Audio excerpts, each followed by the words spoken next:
ये है दिल्ली दर्पण।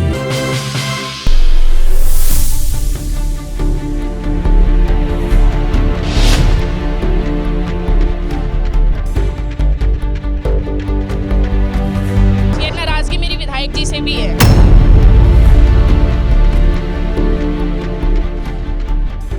नमस्कार, मैं हूँ राजेंद्र स्वामी और आप देख रहे हैं दिल्ली दर्पण टीवी।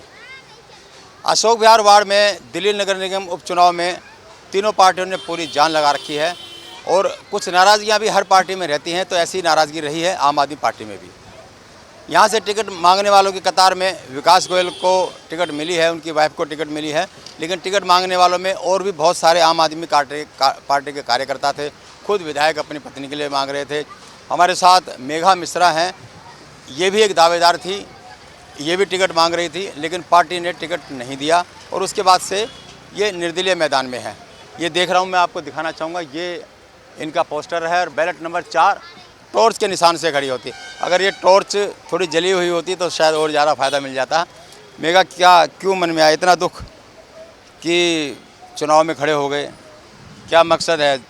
टक्कर में तो कहीं हम देख नहीं पा रहे हैं आपको, लेकिन अपनी बात अगर पहुंचाने के लिए खड़ी हुई हैं तो क्या बात है? सर, टक्कर में है ये या नहीं है वो तो 3 तारीख का रिजल्ट हमें बताएगा। वो पहले डिसाइड कर पाना अभी ऐसे मुश्किल नहीं है, क्योंकि कई अभी विधानसभा चुनाव में ऐसा ही लगा था कि बनेगी आम आदमी पार्टी की सरकार, लेकिन बन गई थी बीजेपी की सरकार। तो टक्कर में है या नहीं ये तो रिजल्ट बताता है। लेकिन उसके अलावा मेरी ये लड़ाई मेरे झुग्गी वासियों की है, हम लोगों के आत्मसम्मान की है। ये कहते हैं कि यहाँ पर सब कुछ खरीद सकते हैं, पार्टी से लेकर नीचे के कार्यकर्ताओं तक सबको भी खरीद सकते हैं। तो हम तो कहते हैं कि हमें भी खरीद के दिखा दो, हम भी है, हमें भी कोई खरीद के दिखा दो। और इतना बड़ा निर्णय टिकट का बिल्कुल भी नहीं था। आपने कहा मैं भी एक दावेदार रही, तो वो बिल्कुल भी नहीं था कि मुझे टिकट नहीं मिली इसलिए मैंने ये फैसला लिया, बल्कि टिकट एक ऐसे इंसान को मिली जिसने हमारी झुग्गियों को तोड़वाने में अपना एक बहुत बड़ा अपनी एक भूमिका निभाई। मतलब सब इस बात को लगभग जानते हैं कि जो कार्यकर्ता आज विकास गोयल जी के साथ घूम रहे हैं, वो कार्यकर्ता महज 8 महीने पहले बीजेपी के लिए काम कर रहे थे और खुलेआम कर रहे थे। उनके ड्राइवर, उनके पीए और आज उनके साथ तमाम हमारे पोलिंग के भी कुछ कार्यकर्ता हैं जो उनके साथ आज काम कर रहे थे। तो उन्होंने पहले 8 महीने पहले बीजेपी को यहाँ से जिता दिया। फिर वो अब नाटक कर रहे हैं कि बीजेपी ने झुग्गी तोड़ा, जबकि उनमें आपका बहुत बड़ा एक रोल रहा। बीजेपी झुग्गी तोड़ती थी, आप आके बचाने का नाटक करते थे, खुद पुलिस को बुलाते थे और पुलिस स्टेशन में जाके समोसे खाते थे।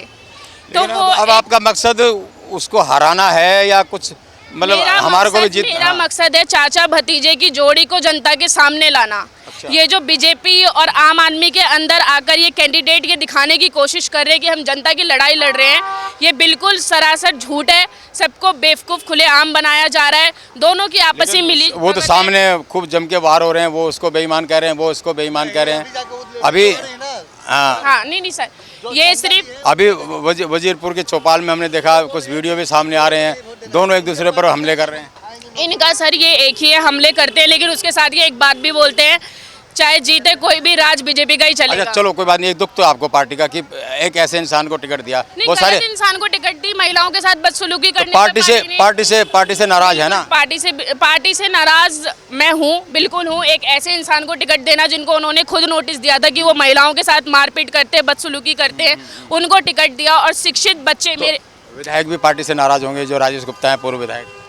अब सर ये आप उन्हीं से पूछिएगा, आप उनसे भी इंटरव्यू ले सकते हैं। आप सोशल मीडिया की उनकी इंचार्ज रही, पूरा उनके कार्यालय का आप काम देखते थे, एक दो बहुत बढ़िया सिपाही थे आम आदमी पार्टी की।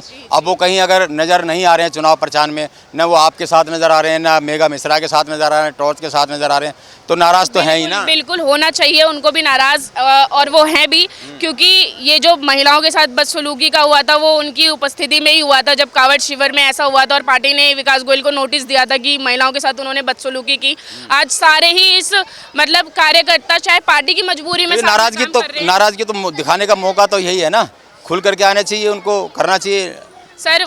जो और कम से कम आप तो अच्छे हो जी, आपका साथ तो उसको देना चाहिए। नहीं, जो अच्छे लोग हैं वो मेरे साथ आपको राजेश गुप्ता को आपका साथ देना चाहिए कि नहीं देना चाहिए? मैं कह रही हूँ जो अच्छे लोग जितने भी हैं, राजेश गुप्ता जी हो या कोई भी किसी पार्टी के हो, लेकिन अगर वो अच्छे हैं, वो महिलाओं के बारे में सोचते हैं, बहन बेटियों के बारे में सोचते हैं, तो वो सब मेरे साथ खड़े हैं। मेरा कहना ये है कि सिर्फ राजेश गुप्ता जी क्या, जो भी अच्छे लोग हैं जिनके घर में माँ बेटी बहन है, वो मेरे बारे में सोच रहे हैं और अच्छा सोच रहे हैं, और इस आत्मसम्मान की लड़ाई में वो मेरे साथ है। मेरे साथ ये युवा साथी है, पढ़े लिखे हैं। लोग कहते हैं कि यहाँ पर लोगों को 500-500 200 रुपये में खरीद लो, लोग झंडा उठा लेंगे। इनको खरीद के दिखाएं, मुझे खरीद के दिखाएं। चलिए, ये तो खरीद फरोख्त तो हम बहुत टाइम से कवर करते आ रहे हैं, सब कुछ मालूम है, लेकिन आपका दर्ज जायज़ है। तो ये थी मेघा मिश्रा। तकलीफ़ पार्टी से भी है, इस बात को लेकर के है कि किसी और को, एक अच्छे उम्मीदवार को टिकट दी जानी चाहिए थी। अब अच्छे उम्मीदवार की परिभाषा क्या है ये तो ये जाने और पार्टी जाने, लेकिन राजेश गुप्ता इस सारे चुनावी माहौल से बिल्कुल गायब हैं। उनकी बहुत कर्मठ कार्यकर्ता रही हैं, राइट हैंड हम जिसको कहें वो रही हैं। न वो इनके साथ हैं, न आम आदमी पार्टी के कार्यकर्ता के साथ हैं। ऐसे में कितना साथ इनको मिलता है, इनकी बातों को कितना तवज्जो यहाँ के लोग देते हैं, ये देखना भी बाकी है। राजेंद्र स्वामी, दिल्ली दर्पण टीवी। लेटेस्ट खबरों के लिए सब्सक्राइब करें हमारा YouTube चैनल या फिर लॉग ऑन करें www.delhidarpantv.com। खबरों की कवरेज और विज्ञापनों के लिए संपर्क करें।